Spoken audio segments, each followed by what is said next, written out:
All right, President Cyril Ramaphosa says he will engage his Ukrainian counterpart Volodymyr Zelenskyy to get first-hand information from Kyiv's perspective on the current conflict with Russia. Last week, Ramaphosa engaged Russian leader Vladimir Putin, who assured him that Russia is willing to engage in meaningful dialogue with its Western neighbour. Meanwhile, Russia's foreign ministry says it's completed a $117 million interest payment on 2 foreign bonds, amidst fears that the country is headed for default. For more on what's happening in Russia and an update from the Kremlin, we're joined from Moscow by Stuart Smith. Thank you for being with us, Stuart. Apparently, the Kremlin and the Russian foreign ministry have been briefing the media. Just give us the latest. That's right, yeah, both speaking today. The Foreign Ministry's spokesperson talking again about why Russia feels what's going on is so important. And to be clear, I'm limited in what exactly I could say based on new laws here in Russia. But the Russian Foreign Minister said that this campaign for Russia was all about making sure that there was denazification, demilitarization and security guarantees from Ukraine. The purpose of the so-called special military operation will be completed regardless of what happens. And so what Ukraine needs to do and what its leadership need to do, she says, is to draw the conclusions required in these negotiations and realize what will happen to its population if it doesn't quickly consider Russia's demands. The outcome, therefore, she is warning, is that more death will continue if Ukraine does not quickly accept what Russia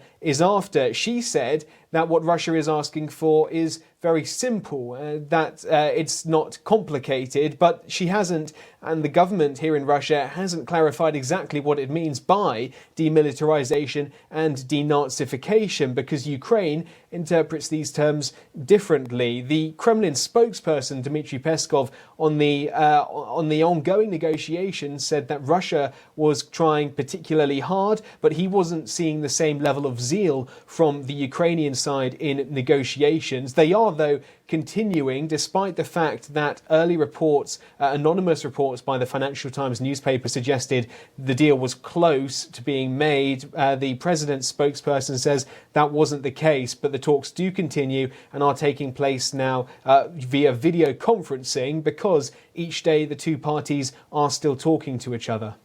In the meantime, is President Vladimir Putin still speaking to other world leaders? Who's been on the phone of late?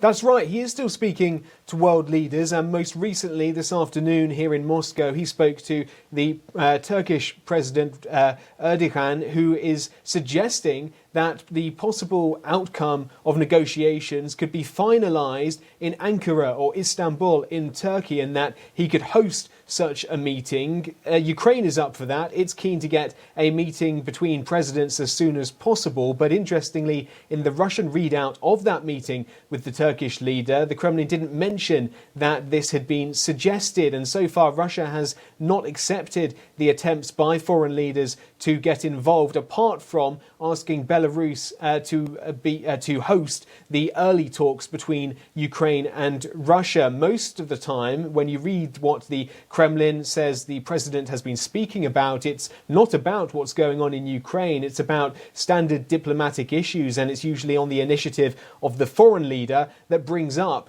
the Ukrainian situation. And so it seems Russia is keen to keep diplomacy between Ukraine and Russia, not really asking for the help of any kind of intermediary.